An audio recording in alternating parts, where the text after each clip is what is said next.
Silverchair was one of the biggest bands to come out of Australia. The rock trio would make a mark a few years after grunge had taken over. In fact, they had their big break not even a year after Nirvana's Kurt Cobain died. This put Silverchair in the unique category of post-Nirvana alternative rock acts that include the likes of Foo Fighters, Puddle of Mudd, Bush, and Local H. By the way guys, I've done a whole video on whatever happened to Local H, the link is down below.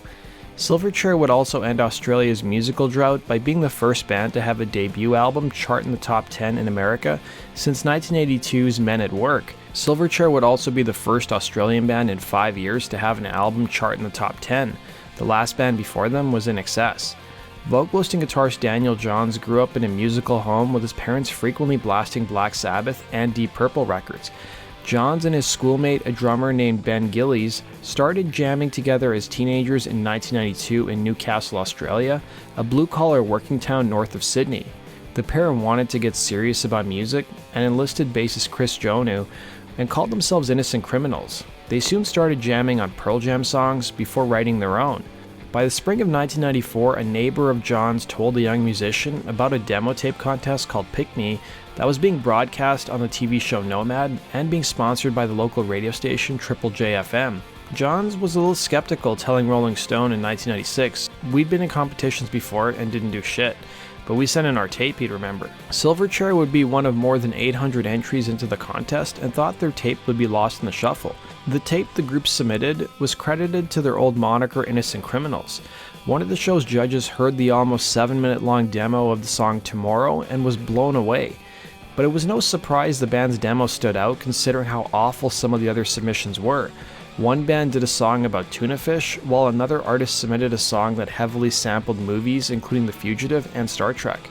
That judge who discovered Silverchair would be a video director named Robert Hambling, who told Rolling Stone magazine, "It stood out even stronger because I just listened to about 80 or 100 demos back to back. From my point of view, in a competition to find new talent, you couldn't find a more perfect example than 3 young lads in their bedrooms in Newcastle with a song that, I believed, could be a #1 mega worldwide smash hit."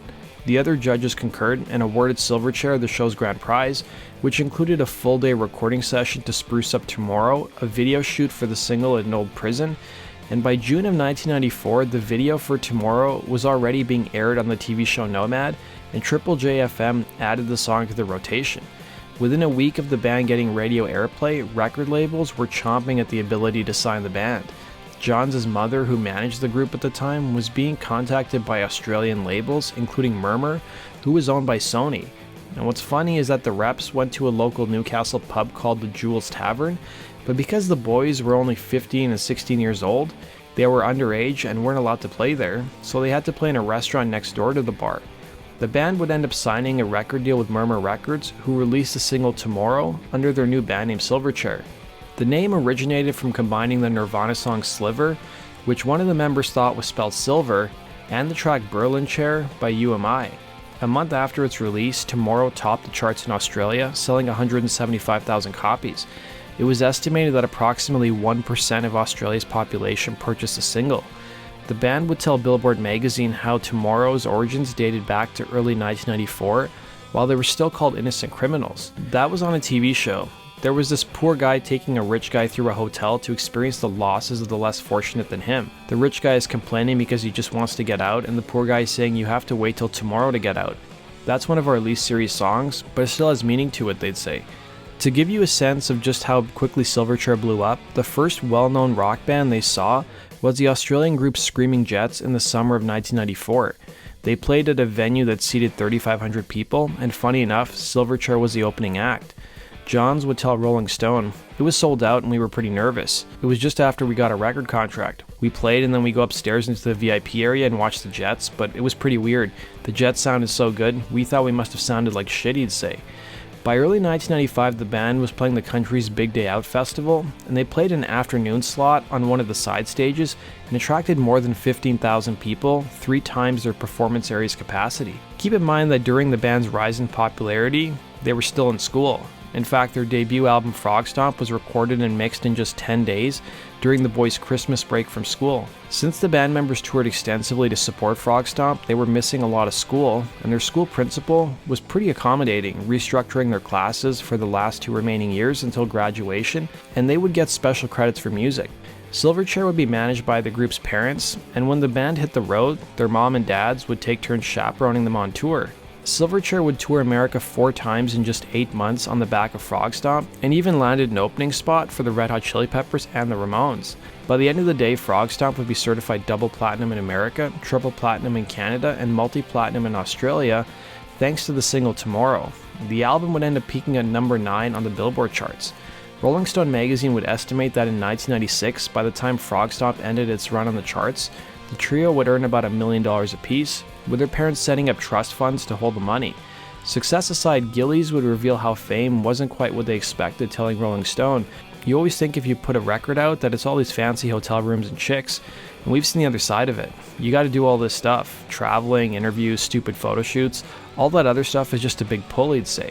Despite the band's early success, their ego seemed in check. Johns would tell the LA Times in 1995, "We still think we kinda suck. We're still learning, and we are improving. The more you play, the better you get. It's just weird to us because there's a lot of other really good bands here in Australia, bands who play much better than us that still aren't signed." When it came to the critics, many of them felt the band's debut album relied too heavily on their Seattle grunge influences. And despite the constant comparisons to Nirvana, Johns denied the trio were major Nirvana fans, but admitted to being bigger fans of Pearl Jam. In fact, the director who shot Tomorrow was Mark Pellington, who also did Pearl Jam's video Jeremy. Johns would also take the time to lash out at the band's critics, telling MTV, "The people who say stuff like this are just dumb, old Fs who can't remember what it's like to be young. Just because you're a teenager doesn't mean you don't have those emotions. Those people are just jaded," he would say. The band also got some more unwanted press when they were soon the subject of a murder trial in America when 2 teenagers who killed a family in Washington state blamed the band's song Israel's Son for inspiring the crimes. The band would be acquitted of these charges, and I've done a more detailed video on the subject, the link is down below. By May of 1996, the Australian trio re-entered the studio to work on their sophomore album, which took them 6 months to complete. The members were now 17 and still in school. They did, however, make one big decision for their second record, barring their parents from entering the recording studio. Drummer Ben Gillies would tell MTV, "I think the second album is always the worst one. It's the one that says if you're a one-hit wonder or if you're a band that's going to be here for a long time." Their sophomore album will be titled Freak Show, and Johns would tell the same interview, "It's kind of like old freak shows of the 40s, just traveling around and doing your show and going to the next town and doing it again. We saw there's a similarity there and thought it would be a good theme," he'd say. It was during the tour to support the album the members finally graduated from high school, allowing them to solely focus on music. And lyrically, many of the songs on Freak Show focused on the backlash and anger of the expectations put on the band during their Frog Stomp period. Released in February of 1997, the album would peak at number 12 on the Billboard charts in America and sold roughly a quarter of the copies of its predecessor. Globally, it's estimated the album sold about 1.5 million copies, and it would produce 2 hits in Abuse Me and Freak. After graduating from high school in 1997, when the average teenager is getting ready to go to college, the Australian band started working on their third album, Neon Ballroom. In a 1999 interview with Hip Online, Ben Gillies talked about the inspiration behind the record, saying the name comes from 2 meanings. Neon means is a representation of all the modern sounds on the album, like our hidden little techno sounds and the overall modern sound of the album. And Ballroom has got to do with the kind of older sounds on the album, like the strings and the piano and keyboards. It's actually just a mix of the old and the new. That's what it represents. While Silverchair's first 2 albums could be called post-grunge, Neon Ballroom represented something much different, incorporating more keyboards and synthesizers. Johns would reveal to Junkie.com, "I wrote Neon Ballroom in that time where I hated music. Really everything about it I hated, but I couldn't stop doing it. I felt like a slave to it." In a separate interview with MTV, Johns would tell the network, "With the previous 2 albums, the lyrics were very focused on the anger I was feeling towards certain groups and subcultures and people. And with this album, musically and lyrically, I just wanted to do something that people wouldn't expect, so I really just focused on things that I was feeling about myself and psychological issues, and lyrically it's a lot deeper and it means a bit more to me," he would say. And fans would soon understand just how deep the lyrics were around the time of Neon Ballroom's release, as Johns would go public with his struggle with anxiety, depression, and an eating disorder. Johns would reveal his problems started in 1997 following the band's tour for Freak Show. After returning home, he took the advice of his therapist and moved out of his parents' home and into his own place. It was during his time living alone he isolated himself from the outside world and wrote poetry for about 6 months in 1998. He would reveal to MTV, "I had a lot of troubles with anxiety and had to take medication because every time I left the house, I would think people had conspiracies and people were after me, and every time I left the house, I thought I was going to be beaten up. His eating disorder would be captured in the track Anna's Song, but thankfully for the frontman, he was able to turn his life around after doctors made him aware that he wouldn't survive for long if he kept up his lifestyle. The writing process also proved to be different, as the album's songs didn't start out with music first, but rather the poetry Johns had written in isolation. Unlike previous Silverchair releases, the music was shaped around the lyrics. The only exception to this album was the song Anthem for the year 2000, which apparently dated back to the mid-90s. After Neon Ballroom, the group parted ways with Sony and signed with two different labels, Atlantic in North and South America, and Eleven, a music company for Australia and Asia. Eleven was actually a label the trio co-founded, and in a statement posted on the band's official website, Silverchair's manager stated why they parted ways with Sony, revealing the company was unable to give the band the kind of future controls over their music which other labels are offering, so it was simply time to move on.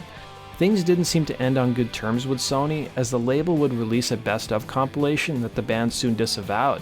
As the band began work on their fourth full-length studio record Diorama, the band's songwriting style once again changed, as songs started with John first writing new material on piano. He had learned to work with an orchestra as well, telling Billboard magazine in 2002, "I wanted an album of color, so we tore up the rulebook." The band would end up working with composer Van Dyke Parks, who famously worked with the Beach Boys' Brian Wilson. Sadly for the band, their touring plans would be cut short and dates would be cancelled in Europe and North America, after Johns, who was 23 at the time, would come down with reactive arthritis, which prevented the musician from being able to stand and play guitar on some days. The lack of touring and changing musical tastes, as well as the band's new sound, likely led to its weakened commercial performance, with the album only peaking at number 92 on the Billboard charts in America. The band would go on an indefinite hiatus, which would last for several years. The band would reconvene in 2005 during a charity gig for the tsunami victims. 3 years into their hiatus, the band quietly regrouped to begin working on their last studio album, 2007's Young Modern. By this time, Johns had already written 50 songs that he had briefly considered for a solo project. The band had planned to release a follow-up to Young Modern, starting work on the album in 2009, but it was never completed. The group stopped recording partway through to pursue other side projects, and the members are still on good terms and haven't ruled out a reunion. The band would issue a statement in 2011 announcing their indefinite hiatus, which read, "We formed Silverchair nearly 20 years ago when we were just 12 years old. Today we stand by the same rules as we did back then. If the band stops being fun and if it's no longer fulfilling creatively, then we need to stop. Despite our best efforts over the last year or so, it's become increasingly clear that the spark simply isn't there between the three of us at the moment." In 2018, Johns expressed he had no desire to reform the band, but as recently as May of 2020, a picture of Johns playing electric guitar appeared online, leading the Newcastle Herald speculating that a reunion may be possible. That does it for today's video, guys. Thanks for watching. Be sure to like button and subscribe, and we'll see you again on Rock and Roll True Stories. Take care.